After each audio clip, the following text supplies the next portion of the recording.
a propuesta, como dijéramos, de la señora senadora nacional por la provincia de Córdoba, Norma Morandini, este reconocimiento del Honorable Senado le será entregado, como dijimos, en una oportunidad al cantante, compositor y músico argentino Jairo, un artista inmenso que con su talento y su trabajo construyó una de las trayectorias musicales y personales más ricas de nuestro tiempo.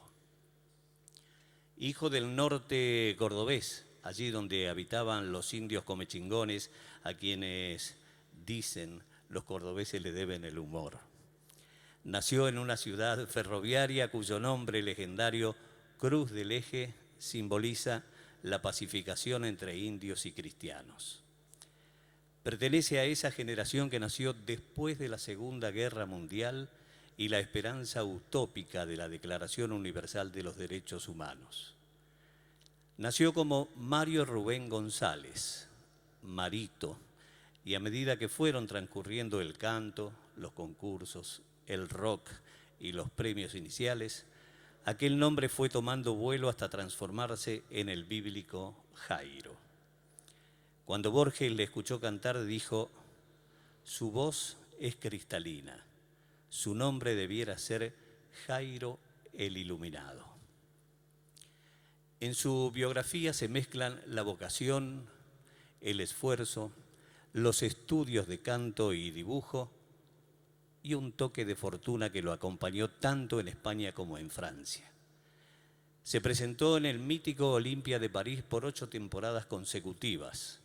Compuso canciones con María Elena Walsh, actuó junto a Charles Aznavour, musicalizó y cantó los poemas de Borges.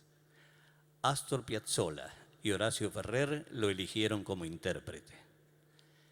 Y como resulta imposible sintetizar en pocos minutos su trayectoria, colmada de premios, elogios, popularidad y reconocimiento, en la casa de la política vale recordar que Jairo fue quien le puso la voz al regreso de la democracia. Hace muchos años dije, en el año 83 exactamente, yo andaba en Francia como un león enjaulado. Nos pasaba a todos los argentinos que vivíamos afuera. Estábamos viendo la ansiedad que causaba ese tiempo tan extraordinario, irrepetible, de la vuelta a la democracia de Argentina, ¿no? Y mi mujer me dio un sobre, me dijo: mira, acá tenés un pasaje para Argentina. Ándate, pero ándate ya, porque no te soporto más. Y entonces me vine. Y vine y enseguida tenía un amigo que estaba haciendo parte de la campaña del candidato Raúl Alfonsín. Soy de una tierra hermosa de América del Sur. Me invitaron a cantar en uno de los actos de cierre de campaña. Yo le dije que sí, yo lo había conocido a Alfonsín en Francia, unos meses antes, ¿no? Le dije que sí y no sabía qué cantar. Digo, ¿qué se canta en un acto como ese? Había 1 millón de personas, no sé cuánto había, 1 millón y pico. ¿Qué se canta? Entonces llamé a alguien que siempre ha sido una muy buena consejera, alguien a quien yo quiero mucho y hablo en presente, porque la quiero mucho, yo tengo un recuerdo muy presente de ella. Me refiero a María Elena Walsh. Y una aplaudirla bien fuerte. Era un sol, María Elena, era una cosa. Le llamé para preguntarle, ¿qué canto? Entonces me dice: mira, cantá algunas canciones conocidas tuyas, El Trovador, esto, lo otro. Dice, pero vamos a pensar en una canción que marque ese momento, ¿no?, tan especial. Dice, no se me ocurre nada ahora, pero vamos a pensarlo y cuando se nos ocurra algo nos llamamos. Inmediatamente después de colgar el teléfono, yo pensé en la adaptación que había hecho ella de We Shall Overcome, que es una canción de los movimientos cívicos en Estados Unidos en los años 60, los seguidores de Martin Luther King y toda esa gente, movimientos pacifistas y demás. Y ella había hecho una versión y se llamaba Venceremos. Y entonces yo dije, venceremos. Esa es la canción, es las palabras justas, perfecto para el momento, ¿no?, que vivía la Argentina. Agarro el teléfono, marco, y ella levanta el tubo del otro lado y me dice, venceremos.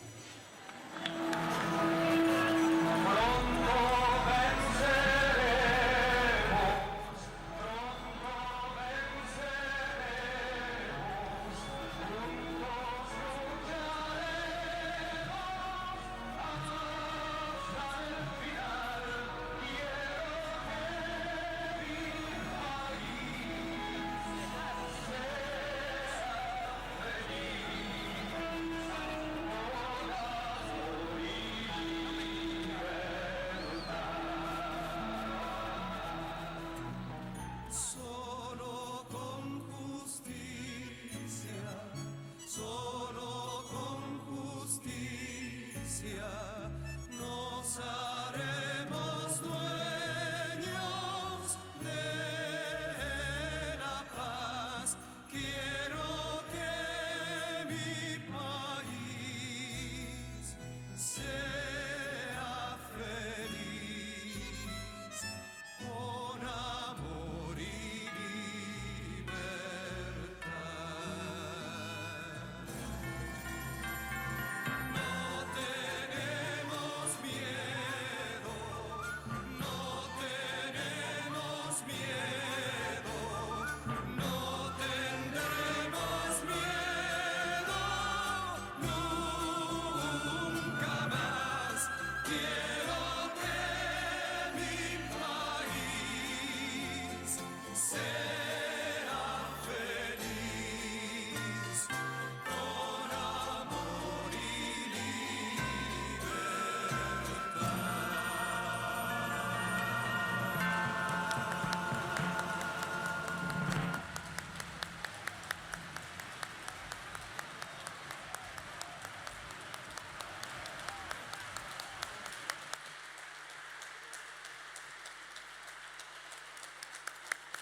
Voy a tener que cortar con un chiste, no es un chiste.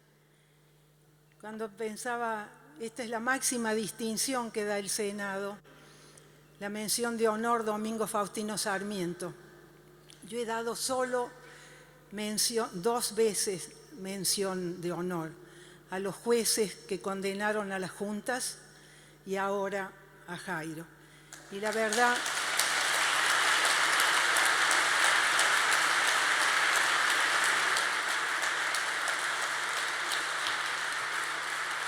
La verdad es que tengo que agradecer a mis cordobeses que delegaron confianza en mí, que me hayan permitido este lujo maravilloso que es poder homenajear, porque si su vida, que es de una riqueza, que es inaudita, cuando uno va leyendo lo que ha hecho, lo que ha vivido, lo que ha sido reconocido, y además como él tiene este bien escaso, que es la humildad, uno tiene que ir descubriendo lo que hizo.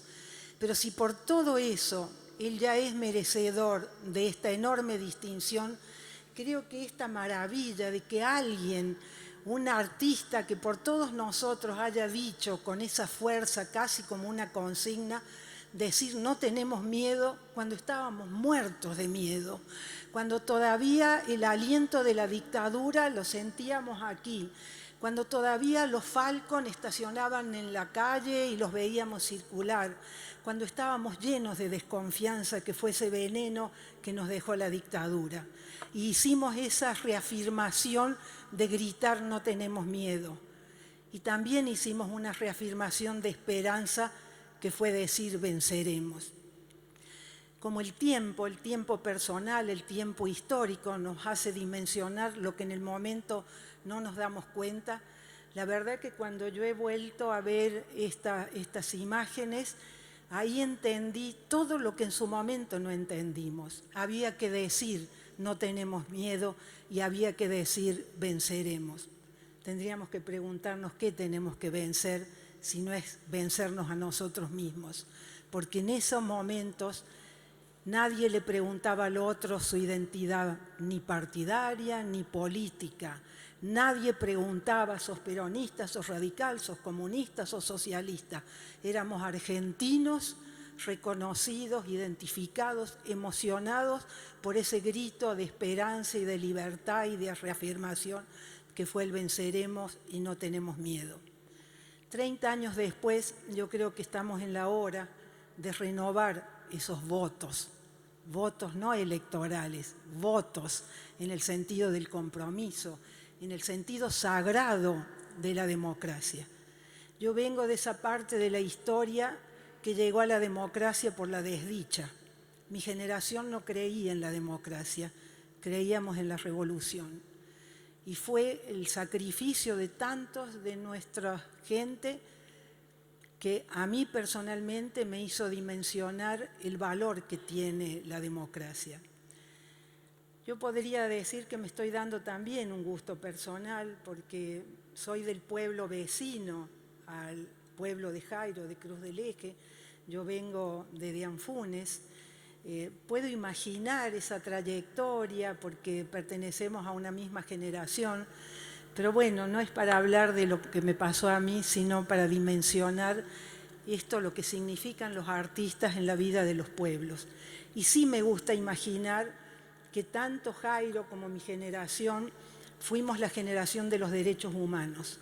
En el año 48, los hombres sensatos del mundo, cuando el mundo salía del horror del nazismo, cuando salía de la Segunda Guerra Mundial, se aferraron a la más bella utopía que han hecho los hombres sensatos, que es esa Declaración Universal de Derechos Humanos, que tienen una filosofía maravillosa, que es que las personas solo por su condición humana tienen derechos. De modo que me gusta ver a Jairo de esa generación, pero también él llega a Europa cuando Europa se democratiza. Él fue beneficiario de aquel clima de libertad que se vivía en España.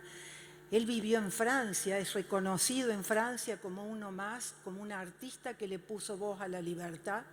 Él llegó a lo que había dejado el Mayo francés.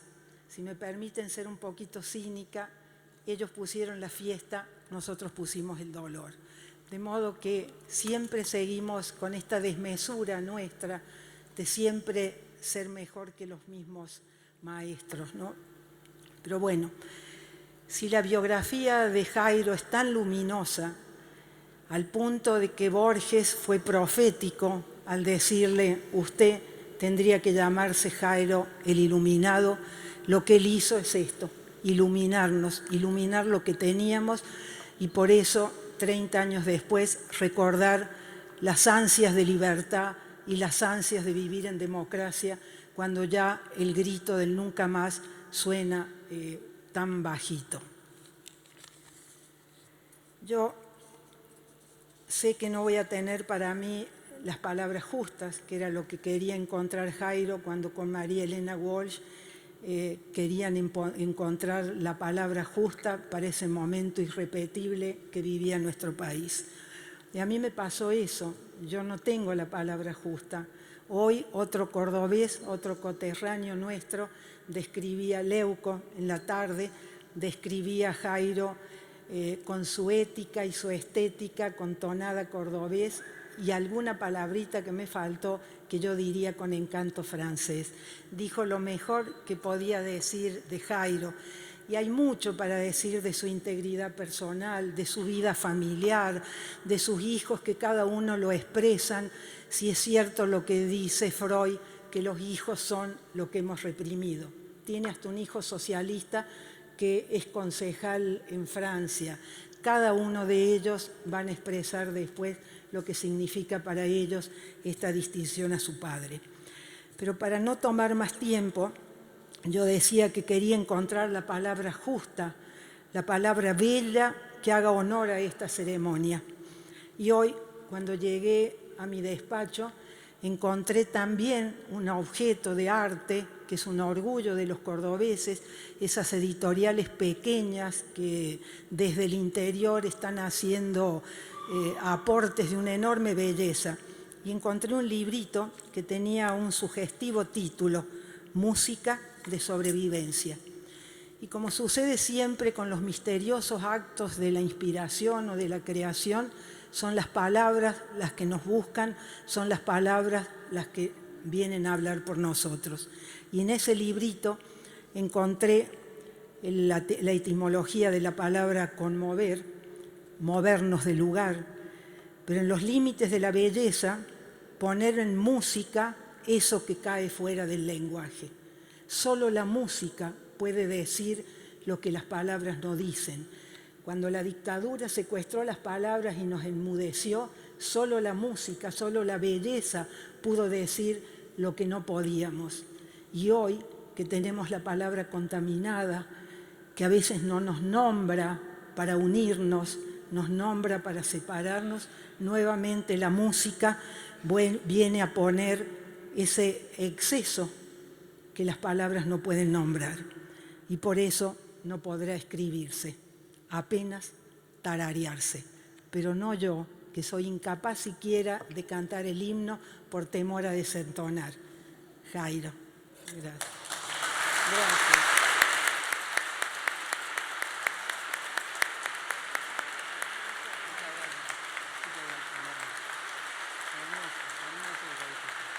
No me voy a olvidar nunca.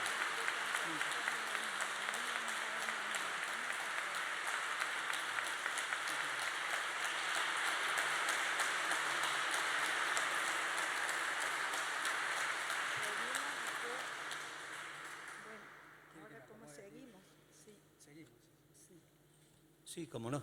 Están muy emocionados. Pero vamos a aprovechar. ¿Me deja que cuente el cuentito de Sarmiento? Porque es la... Pero este es su espacio, senadora.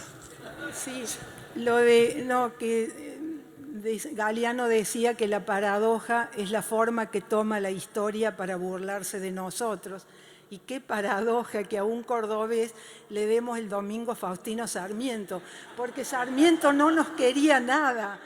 Desde que mandó las maestras de Estados Unidos y los cordobeses no las quisieron, nadie ha escrito con mejor maestría contra nosotros que Sarmiento. Así que la verdad que dar un Sarmiento a un cordobés es una burla de la historia.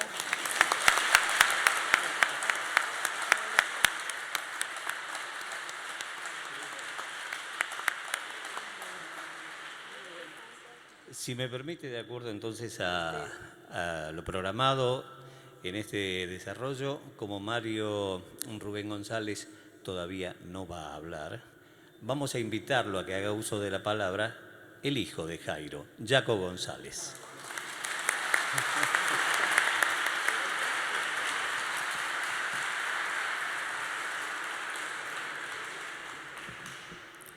Wow. Voy a invitar a mi mujer que me ayude acá a leer unos mensajes que nos han mandado mis hermanos para mi padre.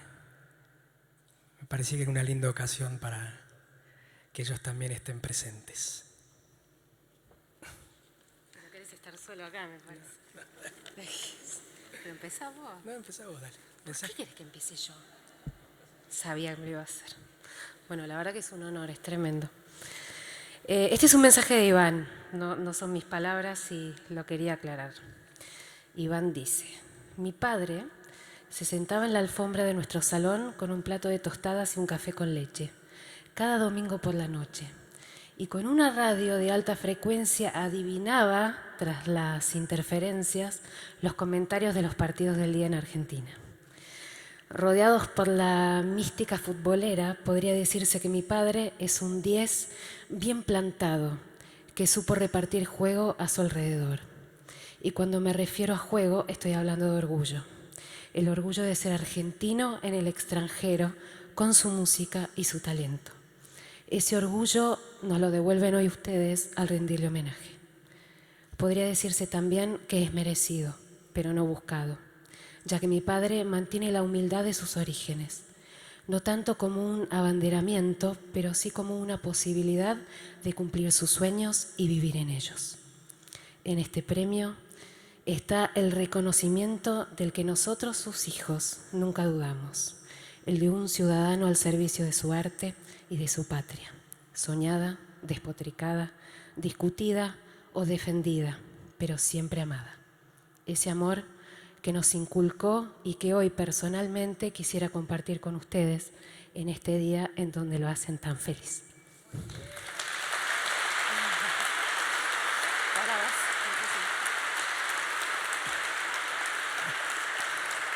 Ahora va el mensaje de Mario, que como bien dijo la senadora es concejal, así que ya van a denotar cierta cosa política acá.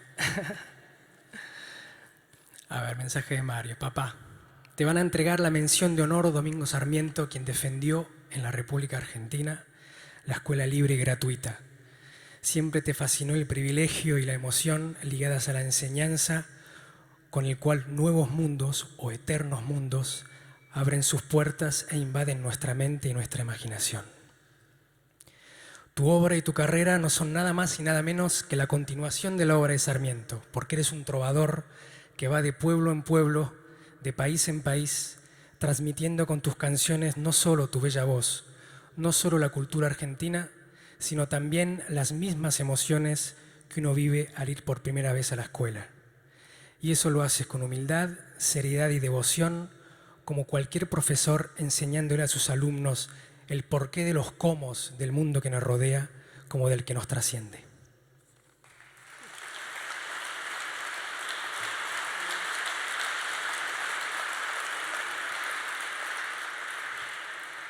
Bueno, este es de Lulú. De Lulú. Querido papá, felicitaciones. Siento muchísimo que tan solo por un par de días no pueda compartir tan maravilloso momento con vos. Sin embargo, no dudes que en Madrid, a esa misma hora, estaré pensando en cuán orgullosa estoy de mi padre.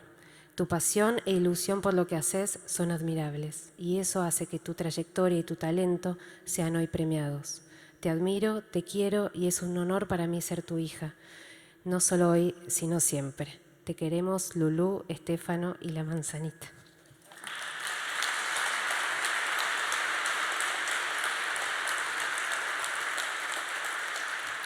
Bueno, por último lo mío. Sí. Me gustaría contarles de las largas charlas que nos daba hablando de su infancia. Esa infancia que él ha construido en su memoria al más puro estilo García Márquez, una suerte de realidad mágica provinciana, crudelejeña. Les puedo resumir sus historias en palabras claves: calles de tierra, pelotas de trapo, serenatas, pumas, llamadores, ferroviarios, muchos ferroviarios, pan de carne, empanadas fritas en grasa, cobijarse del calor bajo la parra, los grillos, las chicharras, los ojos verdes de su madre, los balsecitos criollos de su padre, sus tías, Poma, Pura, Potocha, Fausta, su hermano Julio, que por irse tan joven hoy es casi como un Che Guevara propio, su hermana Lita y su devoción por los demás, y el hermano más chico, Jorge, que hoy sigue desprendiendo el aroma tan necesario de su niñez. Mi padre cree que se le fueron abriendo las puertas a lo largo del camino. Yo seguramente por haber crecido en Francia tengo una versión más existencialista de los hechos. Creo que las puertas las abrió él a base de talento y dedicación y de su inquebrantable amor por su vocación. Hablar de Jairo es hablar de una lista de personas esenciales, tan geniales como entrañables. Hablamos de Fabio, de Sandro, de Luis Aguilé, de Marilena Walsh, de Horacio Ferrer, de Piazzolla, de Yupanqui. Hablamos de abrazos a Cortázar, de a los 26 años trabajar con Borges. Hablamos de Francia, de cantar con Becot, con Aznavour, con Trenet, con Moustaki. El francés más argentino, le decían. Yo diría el argentino más francés, porque nunca se olvidó del pago. Construyó su carrera sin ayudas de embajadas ni agregados culturales, siempre desde el genuino diálogo con su público. Volvió más fuerte que nunca en el 83 para apoyar a Alfonsín. No quiero hacer una reseña muy larga, pero a modo de detalle, decirles que en toda la presidencia de Alfonsín, y para evitar suspicacias, mi padre nunca pisó Canal 7. En el 93 nos radicamos de nuevo en Argentina. En esa Argentina cegada por la frivolidad menemista, mi padre, alentado por mi madre siempre, tomó un camino de ida y cimentó junto a su gran compañero artístico, Daniel Salzano, un cancionero único y a contramano. Canciones como El Bar Unión, Caballo Loco, Volver a Vivir, La Balacera, El Ferroviario, crearon un mundo propio tan singular como entrañable.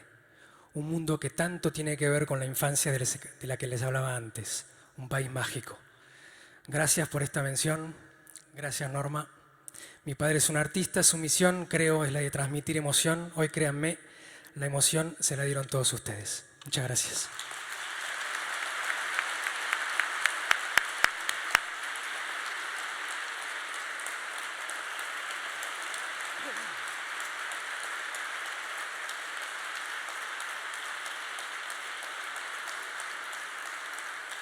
Señora senadora, llegó el momento. La invitamos a que se acerque y a su vez la señora senadora también invita a los demás legisladores que le están acompañando a acercarse aquí al estrado, junto con los familiares también, Jaco y demás. Adelante, por favor, porque Jairo, adelante, por favor. Porque ahora sí, la señora senadora nacional por la provincia de Córdoba, Norma Morandini, primero va a descubrir y luego va a entregar la distinción Mención de Honor, senador Domingo Faustino Sarmiento, al querido músico argentino Jairo.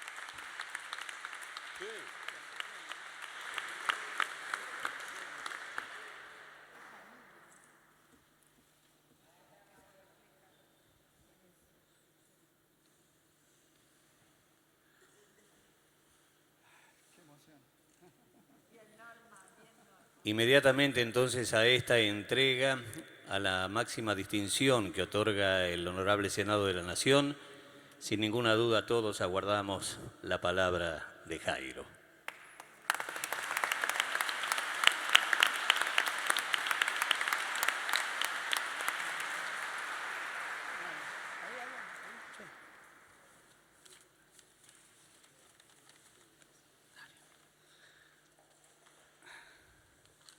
Siempre tuve ganas de ponerme trompo.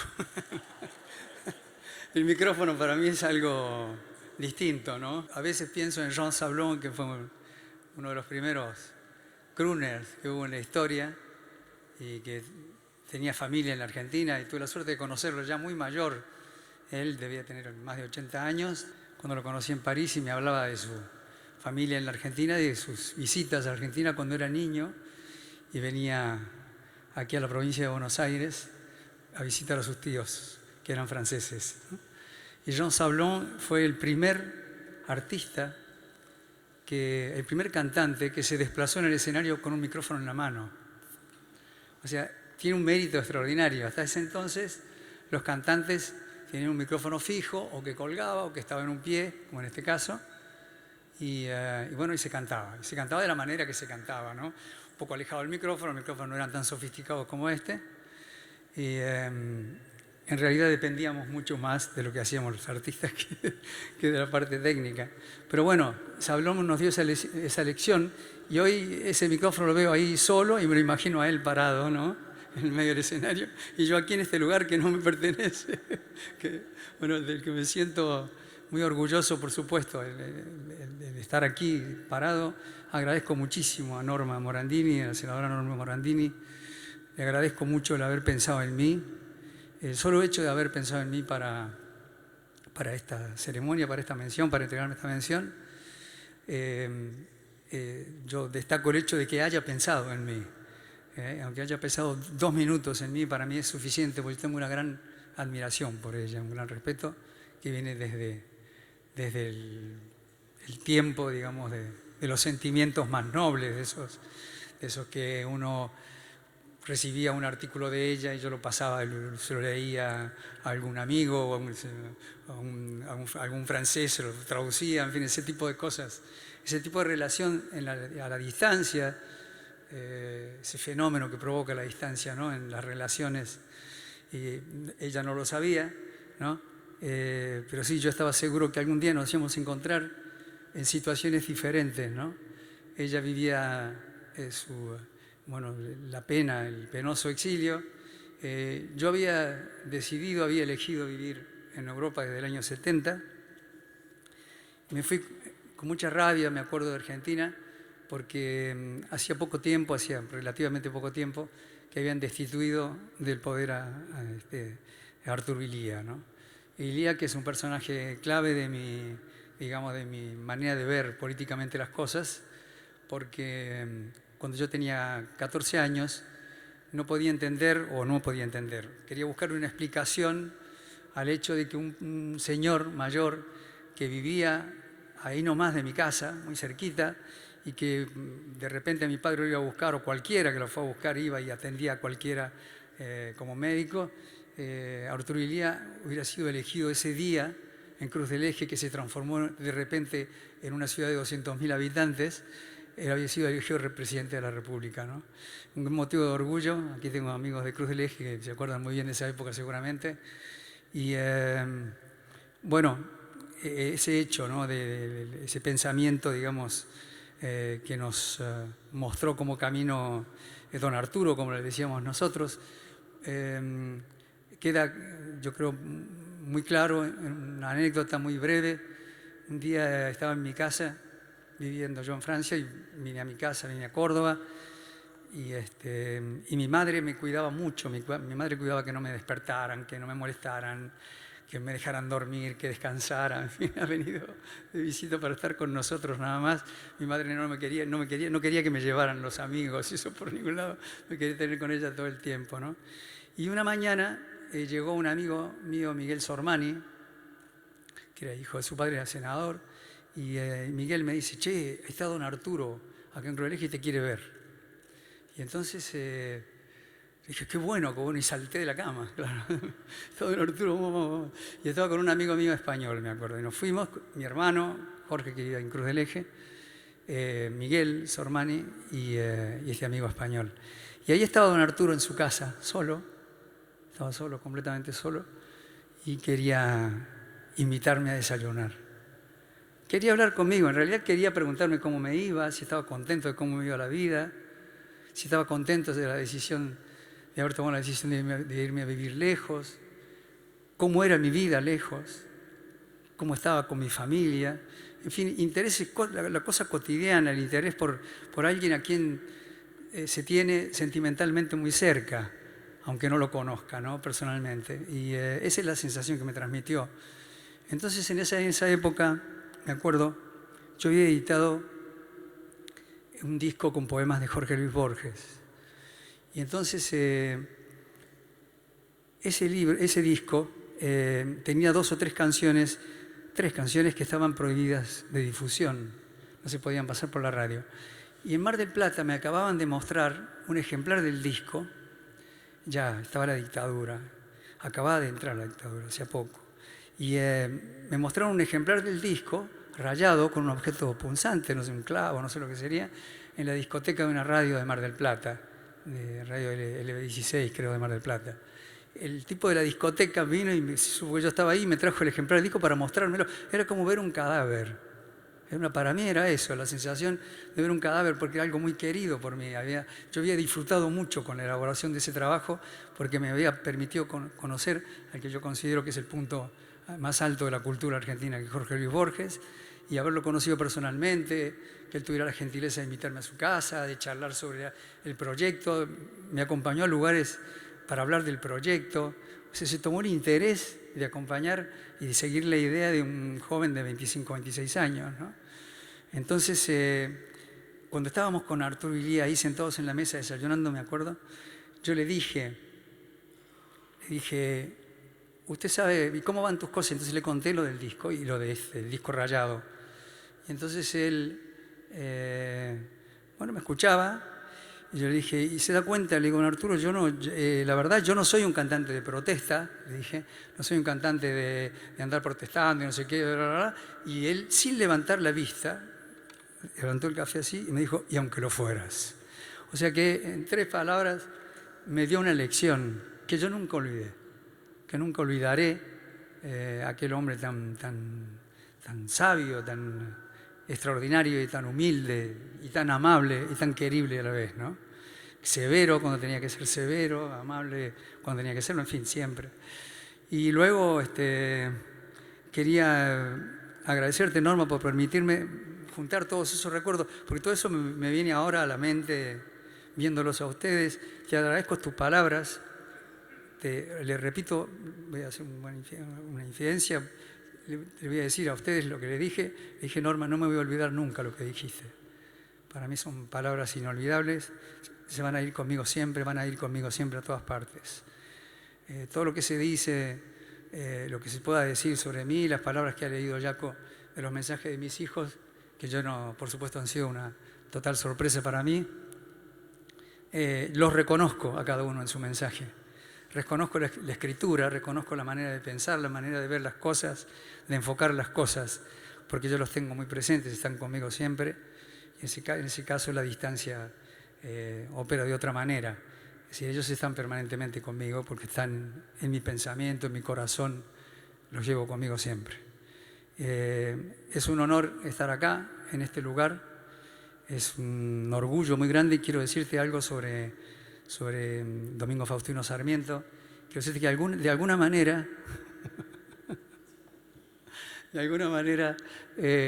también yo tuve una pequeña relación, digamos, con Domingo Faustino Sarmiento, porque un día, cuando cumplí 12 años, ya me acuerdo, sí, 12 años tendría, sí, cuando terminé la escuela primaria, alguien que venía del gobierno de Córdoba, era una escuela provincial, aquella donde yo estudié, la escuela Pablo Pisurno, del barrio La Banda de Cruz del Eje. Y ese día, en una mañana, me acuerdo hasta del clima, ¿no? Una mañana nublada, ¿no? Me hicieron adelantar a mí, que era un flaquito, negrito, chiquito, dientudo, y me hicieron subir a un palco y me entregaron una medalla plateada, porque dijo el representante del gobierno de Córdoba, del Ministerio de Educación de Córdoba, que me entregaba la medalla, como Sarmiento no ha faltado ni un solo día en toda la escuela primaria.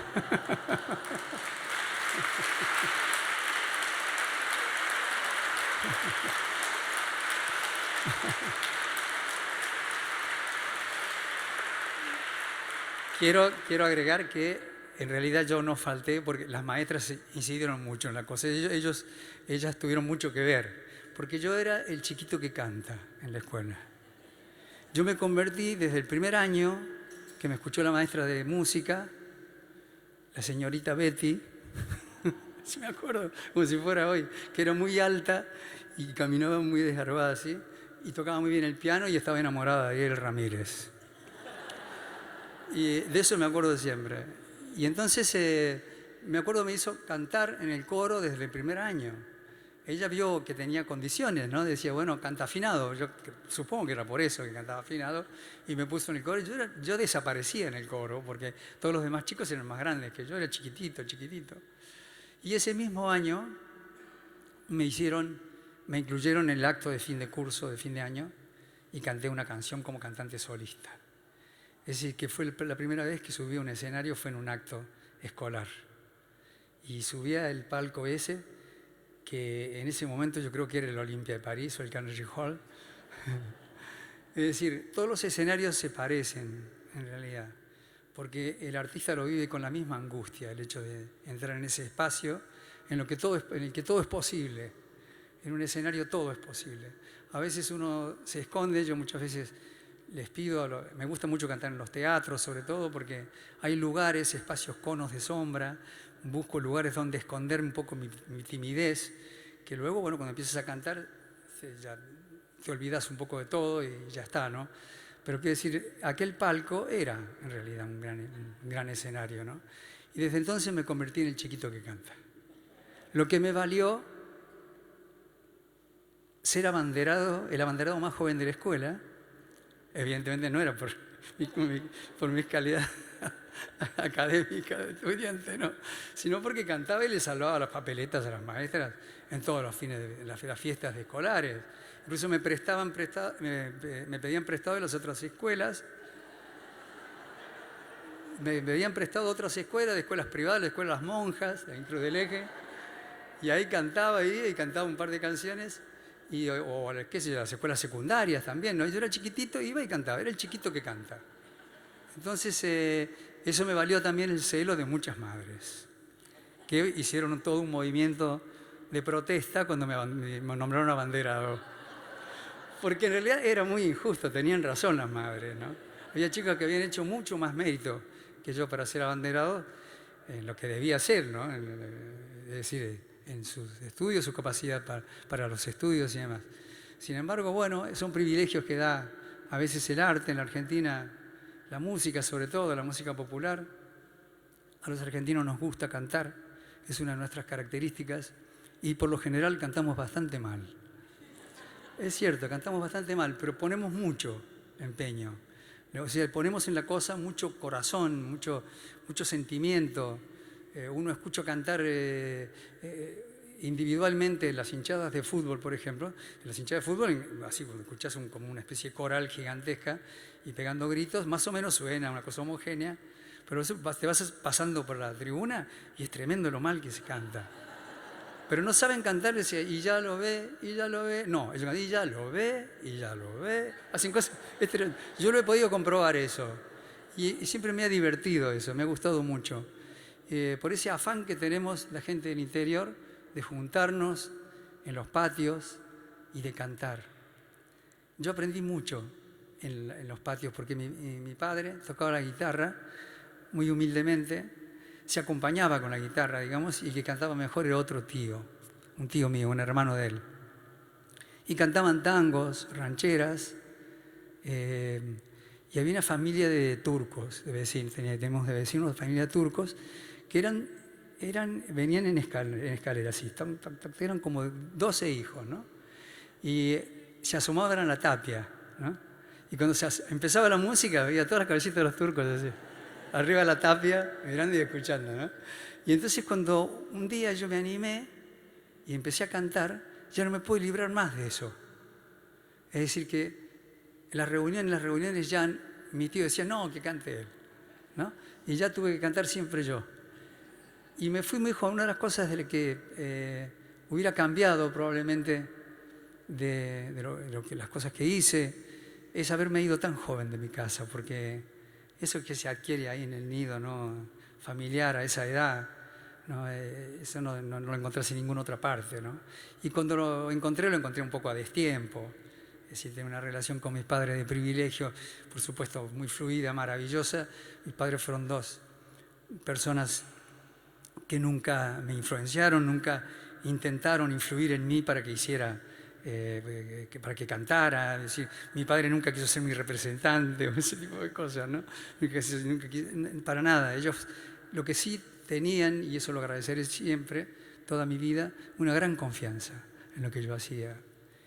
Tuvieron una gran confianza cuando yo me fui a los 14 años, 15 años que yo me fui de Cruz del Eje y me vine a Buenos Aires. Me acuerdo que mi padre me acompañó en un tren, en un vagón de tercera clase, esos vagones que tenían los asientos de madera. Y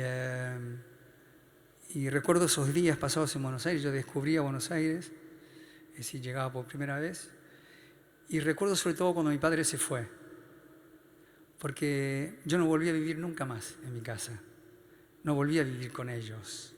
Es decir, tenía una relación bueno, en mis idas y venidas, cuando vivía en España o cuando vivía incluso en Buenos Aires al principio o en Francia después. Y eso fue como una especie de bisagra para mí muy importante, porque a los 10 días de llegar, mi padre arregló todo lo que tenía que arreglar para que yo pudiera vivir cómodamente aquí, en la casa de una familia que conocían, en fin. No es que me abandonaran ni me dejaran en Buenos Aires, pero sí, una familia de confianza. Pero un día se fue mi padre. Y yo, que me sentí deslumbrado por la estación de Retiro cuando llegué, por esas bóvedas como de cristal y la mezcla de cristal y hierro, esas cosas, me parecía mágico, porque venía además de una ciudad ferroviaria, y la estación de Retiro me parecía el nido de trenes más formidable que había visto en mi vida, y para mí era algo extraordinario ver eso, ¿no?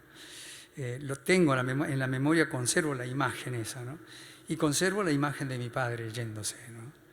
Mi padre se fue ya no en un vagón de tercera, se fue en un vagón de aquellos vagones de madera lustrosa, extraordinaria. Y me acuerdo que subió y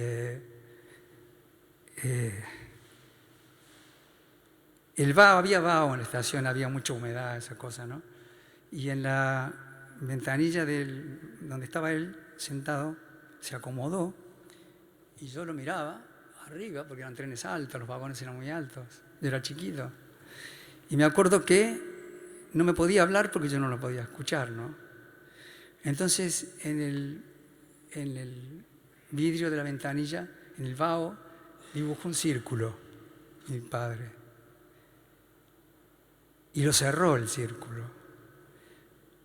Yo tardé muchos años en entender que lo que quería decir mi padre es que cuando él se fuera, era mi infancia, se llevaba mi infancia con él, ¿no?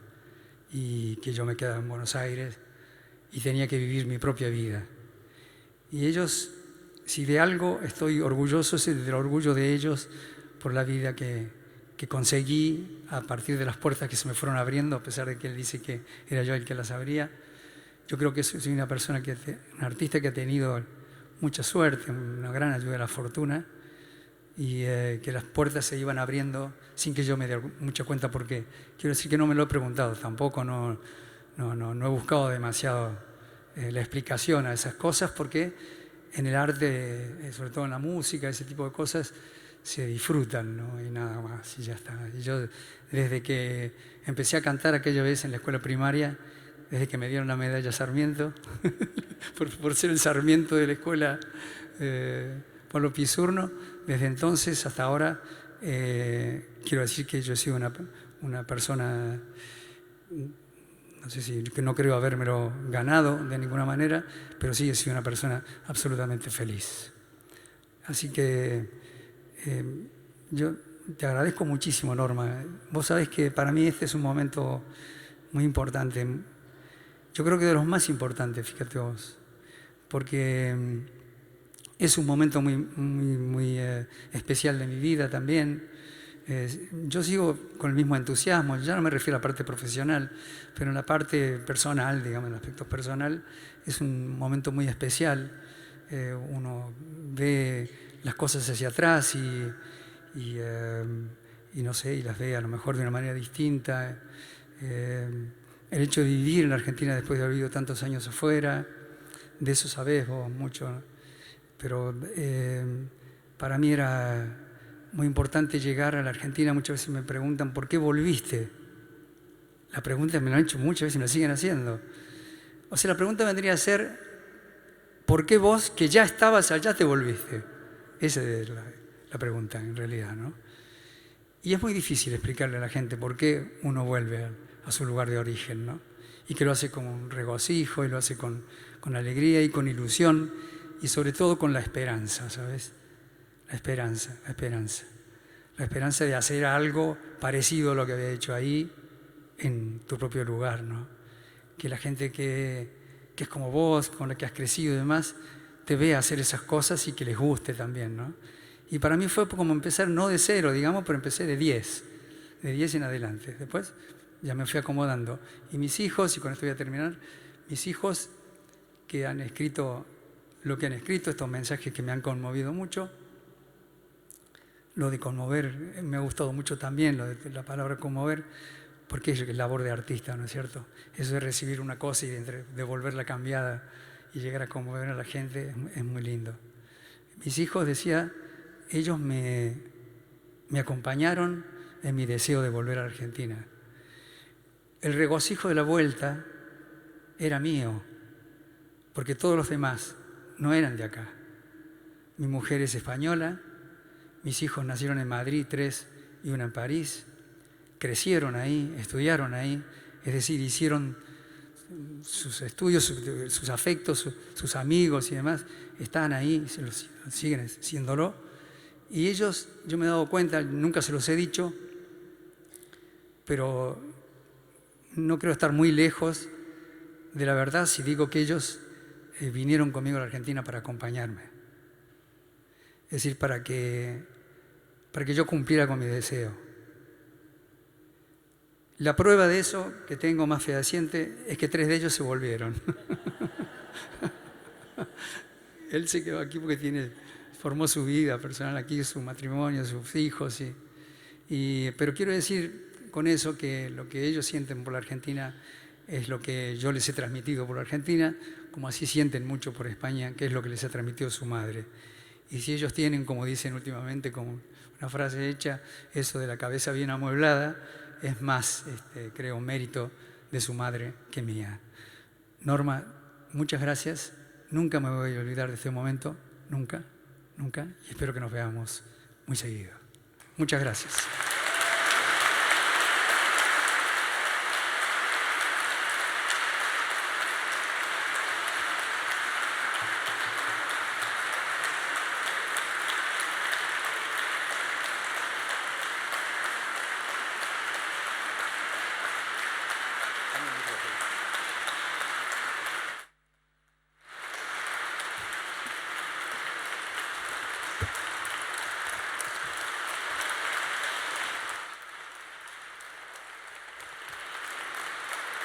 Y creo que tenemos aplausos para rato, porque hoy somos dueños del halago. Ese halago que nos permite, que nos acerca la señora senadora nacional Norma Morandini, a través de las distintas interpretaciones que a partir de este momento nos va a brindar nuestro querido amigo Jairo. Gracias.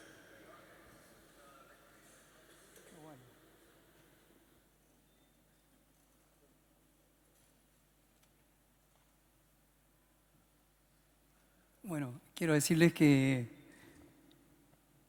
el guitarrista que me va a acompañar en estas canciones me acompaña desde hace 25 años.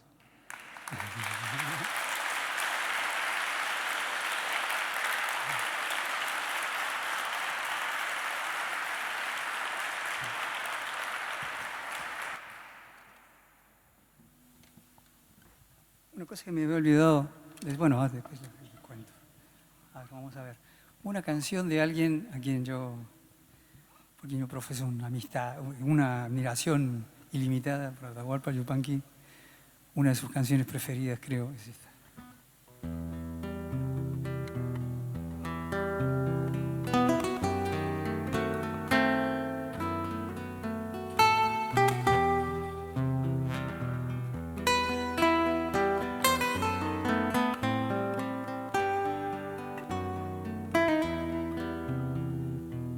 Yo tengo tantos hermanos que no los puedo contar. En el valle, la montaña, en la pampa y en el mar. Cada cual con sus trabajos, con sus sueños, cada cual con la esperanza delante, con los recuerdos detrás. Yo tengo tantos hermanos que no los puedo contar.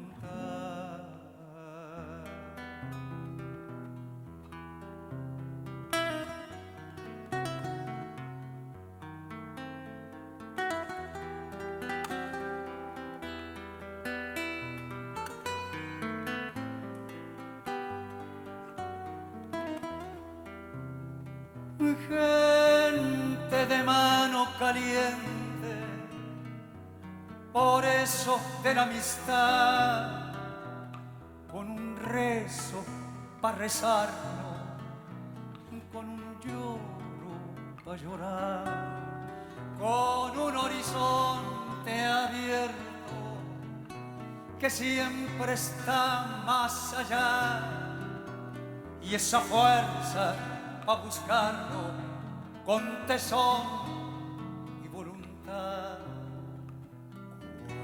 Cuando parece más cerca es cuando se aleja más.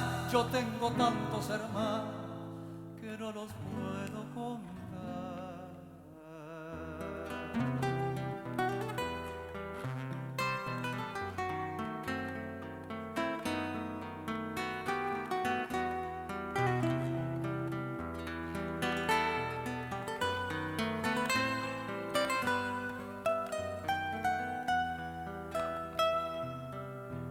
Y así seguimos andando,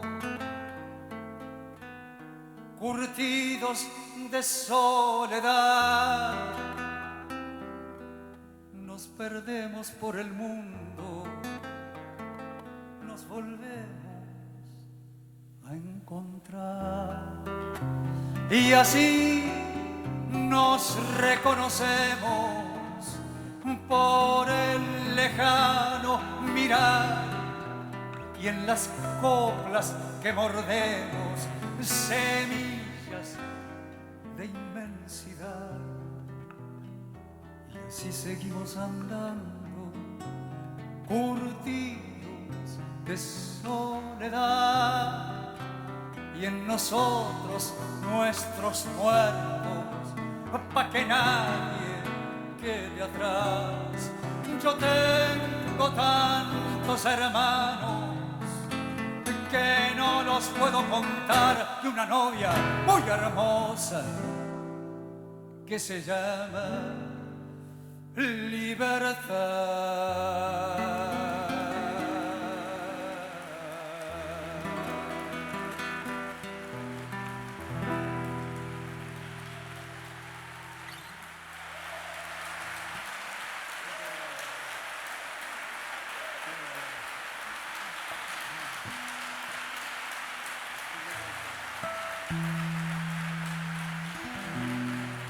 Muchas gracias. Bueno, todos los días es el día de algo. Hoy es... Esto no lo hubiera usado Jean Sablon tampoco. Hubiera corrido más riesgo. En realidad quería comentarles que hoy es el día de la samba en Argentina. Está declarado como día de la samba.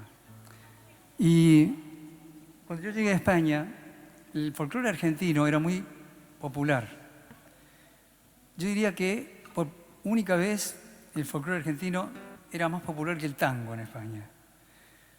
El tango estaba amarrado, digamos, a puertos un poco más lejanos, la gente mayor y demás. Pero se estaban viviendo los últimos años de la dictadura franquista, y entonces el folclore argentino tenía elementos, digamos, en sus canciones, sobre todo en el repertorio yupanquiano y demás, que permitía a la gente joven, estudiantes en su mayoría, a manifestar y a cantar y a sacar eslogans y demás, ¿no?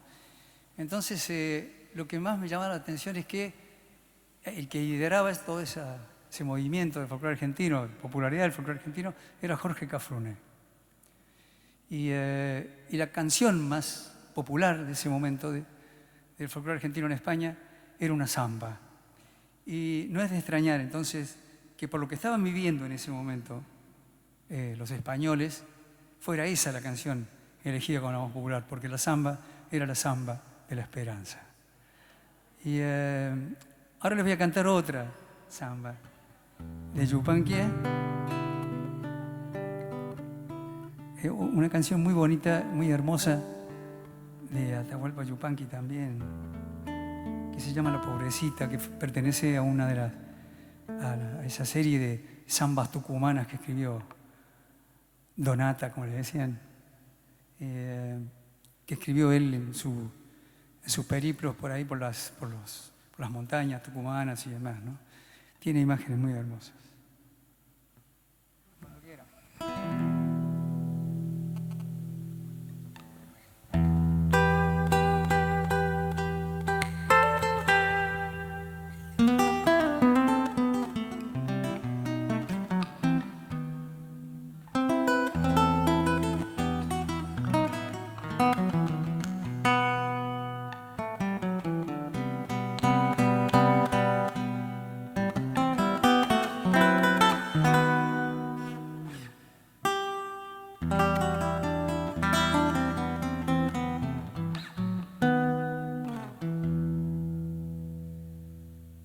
La llaman la pobrecita porque esta samba nació en los ramos con una guitarra mal encordada.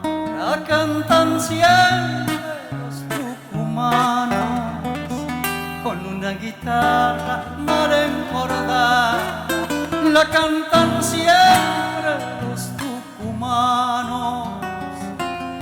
Allá en los cañaverales, cuando la noche viene llegando, por entre los surcos se ven de lejos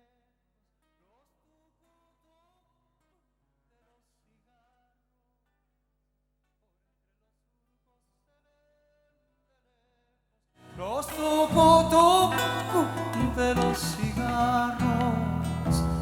Solcito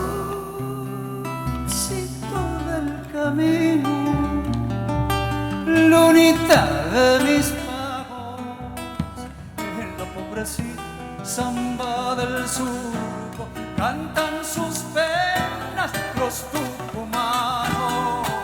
La, la, la, la, la, ay, ay, cantan sus penas los tucumanos.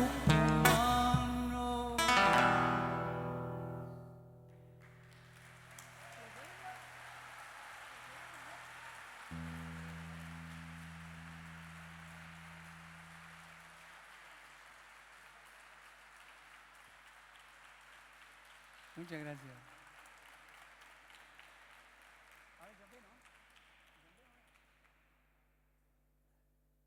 Bueno, quiero decirles que mi hijo, Jacob, para que no lo sepan, él vive en Argentina. No se fue, se quedó aquí con su familia, la que he podido ver ahora, conocer. Y es quien se ocupa de todas mis cosas. Entre ellos, aguantarme haciendo productor discográfico en todos mis últimos trabajos, ¿no? Y trabajamos, nos llevamos bien. A veces me maltrata un poco. Me maltrata un poco. Yo creo que porque, bueno, me exige mucho. Y tiene razón, es así, ¿no? Yo soy de esa gente que piensa que, bueno, los artistas, que los cantantes tienen que estar siempre al borde del precipicio. Tienen que tener esa sensación de vertiginosa, ¿no? Es decir, no es un riesgo, es un placer en ese momento estar al borde del precipicio. Porque si uno sabe, está seguro que si da un mal paso o da un paso al frente, no se va a caer, va a salir volando. Esa es la idea. Esta es una canción que Farucho Luna me explicó que Félix Luna, que es el autor de la letra, Ariel Ramírez de la música, Félix Luna me explicó un día que le costaba encontrar palabras en lenguaje toba para que la canción tuviera rimas, tuviera, bueno, una estructura, digamos, de canción, ¿no? Entonces me dice, no es una canción en realidad, es un aire que nos puede llevar, nos puede transportar a un clima distinto, y además ese que viven los pueblos originarios, nuestros indígenas, que sienten igual estando en el Chaco, estando en Formosa, que estando aquí acampados en la 9 de julio, en un lugar desolados y demás, sin que nadie les preste atención, en realidad viendo sus artesanías. Para aquellos que puedan pasar, pasen a verlos, los van a hacer muy felices, seguramente. Esta canción se llama Antiguos Dueños de las Flechas y pertenece a una obra de Ariel Ramírez y Félix Luna que se llama Cantata Sudamericana.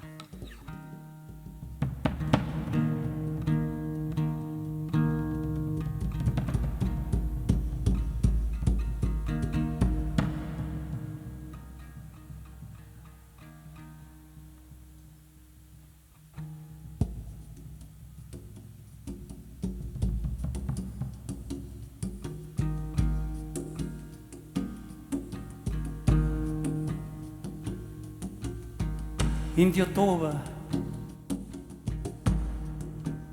sombra errante de la selva.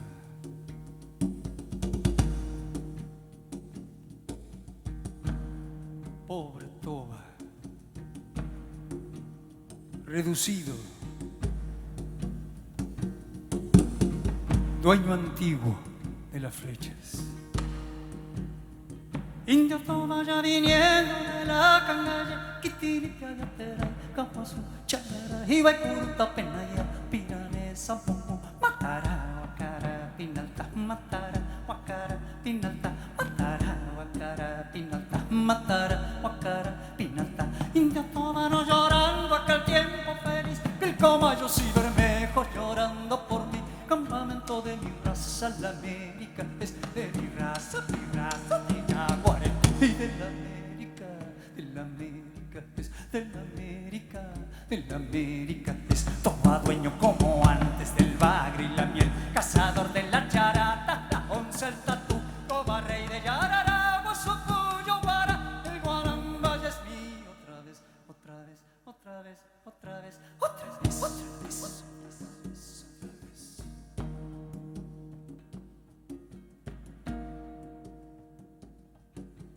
Indio Toba,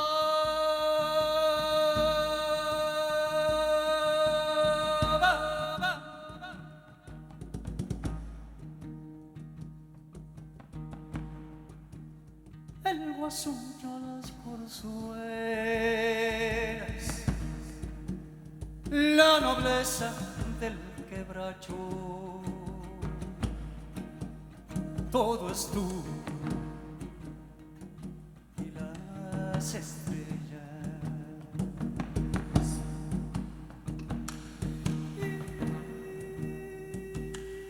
Indio Toba,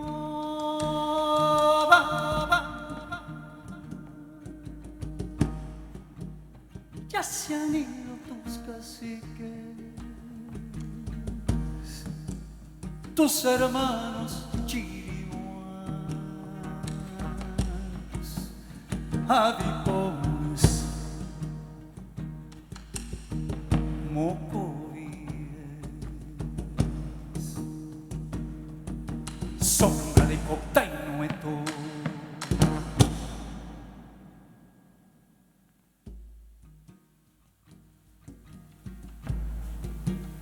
Viejos brujos de los montes,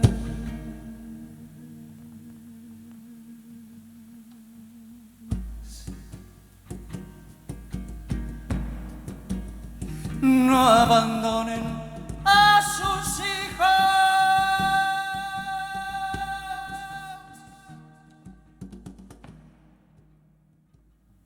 Gente buena,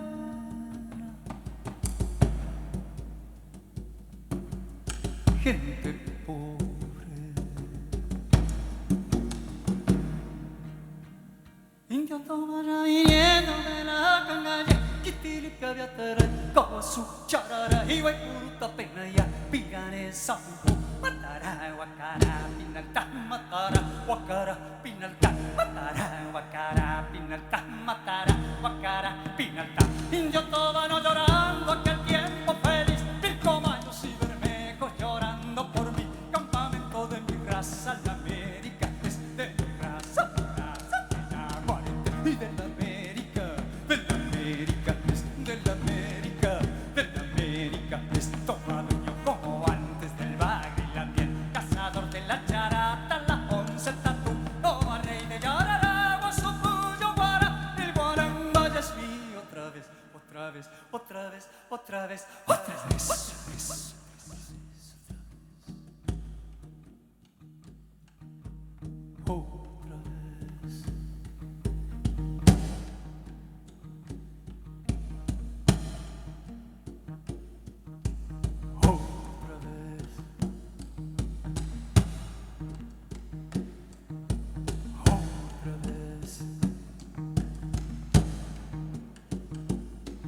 Otra vez, otra vez, otra vez, otra vez, otra vez.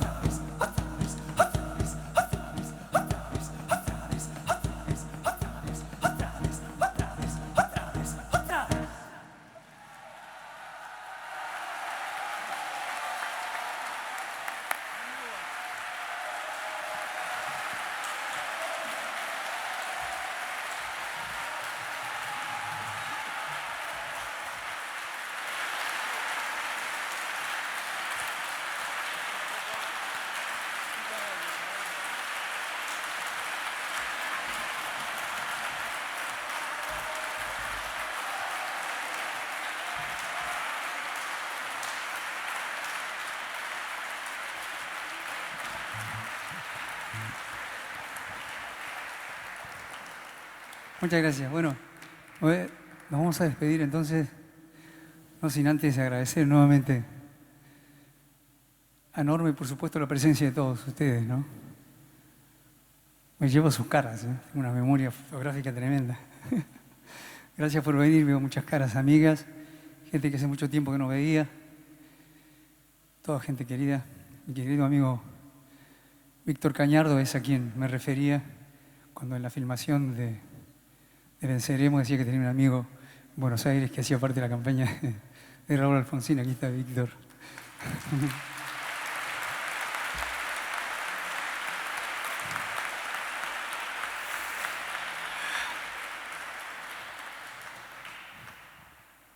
Un gran amigo, ¿eh? Querido amigo. ¿Te acordás lo que pasó el día que llegué? El día que llegué a Buenos Aires, de París, que nos fuimos a Canal 7. Sí, nos fuimos a Canal 7, ¿te acordás? Sí, porque había un programa, una cosa, una anécdota muy breve, para terminar ese... el día que llegué a Buenos Aires, en el 83, me vino a buscar al aeropuerto, y nos fuimos, dejamos las valijas en el hotel y nos fuimos a Canal 7, porque en el programa de Juan Carlos Mareco, que se llama Cordialmente, Mareco recibía a un candidato, a uno de los candidatos con su familia. Todos los días era un candidato distinto con su respectiva familia, ¿te acordás, Nacho? Y ese día iban los Alfonsín, al programa de Mareco. Y nosotros nos fuimos.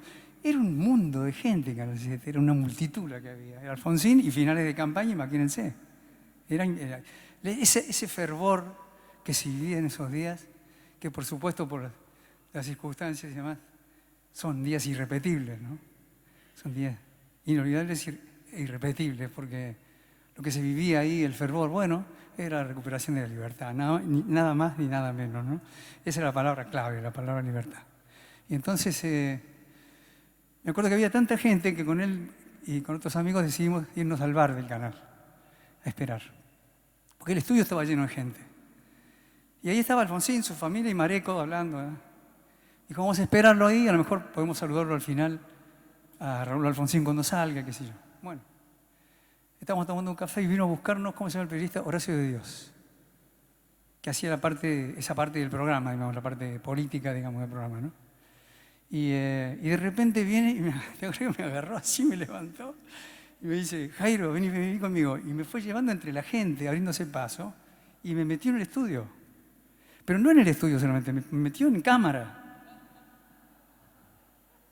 Y ahí estaba yo, recién llegado, y ahí estaba Alfonsín, la familia, y Mareco haciendo sus bromas, sus cosas, ¿no? El pianista era Pepe Mota, que había trabajado conmigo, decía que sabía algunas canciones. ¿Y qué me dice Mareco? ¿Por qué no te cantas una canción? Y yo digo, acá, no sé, sí, yo puedo cantar, no sé. Sí, no sé qué. Ay, la gente estaba esperando a Alfonsín que hablara. ¿Qué cantar, ni cantar? Y canté, me acuerdo, la Milonga del Trovador. Cantar la Milonga del Trovador, me dice Mareco. Y terminó esa y me dice, cantate otra. Entonces yo pensé, ¿cómo puede ser, cuando terminó el programa, ¿no? ¿Cómo puede ser en ese momento, que era un momento decisivo, digamos, de la campaña, donde los candidatos tenían que hacer pasar su discurso? Era una oportunidad, la gran oportunidad, casi final, digamos, de hacer pasar su discurso de una manera masiva, en un programa de televisión que veía mucha gente. Y yo salgo y me hace cantar a mí. Estamos locos, decía yo, ¿no? Bueno, me lo explicó Mareco muchos años después, y también Horacio de Dios me lo dijo un día. ¿Y sabes por qué hicimos eso? ¿Por qué? Porque Alfonsín estaba afónico y no podía ni hablar. Entonces dice... Sí, bueno. Claro, estaba afónico porque de que la campaña venía muy golpeado, y entonces me hicieron cantar a mí. Aquí es increíble, ¿no? Bueno, y después vino lo de la 9 de julio, que fue impresionante. Yo había tenido días antes un debate en la televisión francesa. A mí siempre me llamaban, como era argentino conocido, me llamaban pasaba algo en Argentina, me llamaban las radios, la televisión, lo que sea. Y un día me llamó Claude Seguillon, que presentaba el noticiero de la televisión francesa, era el noticiero. Era el redactor jefe, ¿no? O sea, el jefe de redacción del noticiero, él escribía todo. Un gran periodista. Y entonces me dice, ¿por qué no? Me gustaría mucho hacer un debate, dice, vos con otra persona. He visto que vos defendés la idea de Alfonsín y demás, ese personaje de Alfonsín. Querría confrontarte con un peronista, me dice. Entonces, ¿a quién invitó? A Cacho El Cadri. A Cacho El Cadri. Yo no lo conocía personalmente a Cacho. Tipo entrañable, ¿eh? Entrañable. Y bueno, se hizo el debate en horario central en el noticiero. Gané.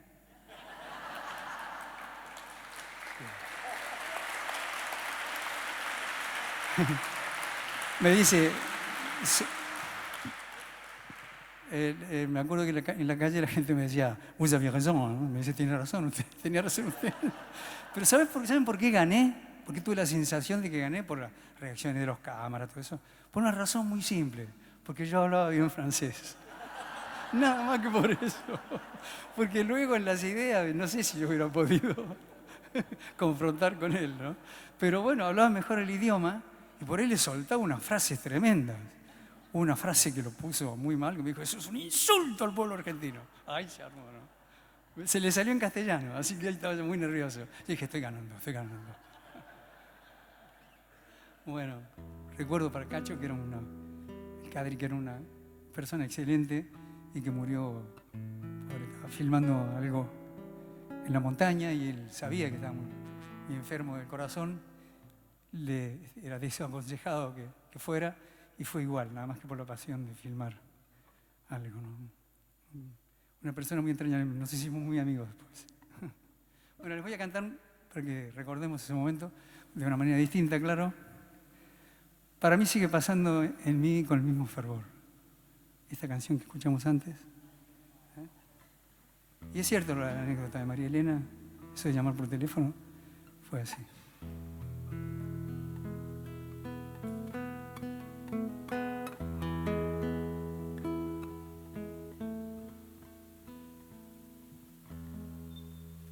En mi alma yo sé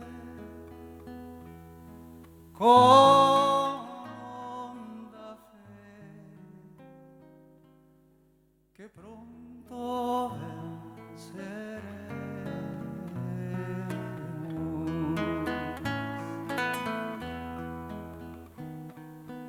pronto venceremos, pronto venceremos, juntos lucharemos hasta el final. Quiero que mi país sea feliz con amor y libertad.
Muchas gracias. Gracias.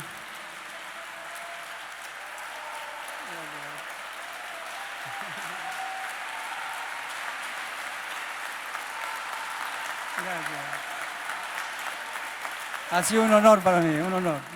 Este lugar, todo, un honor.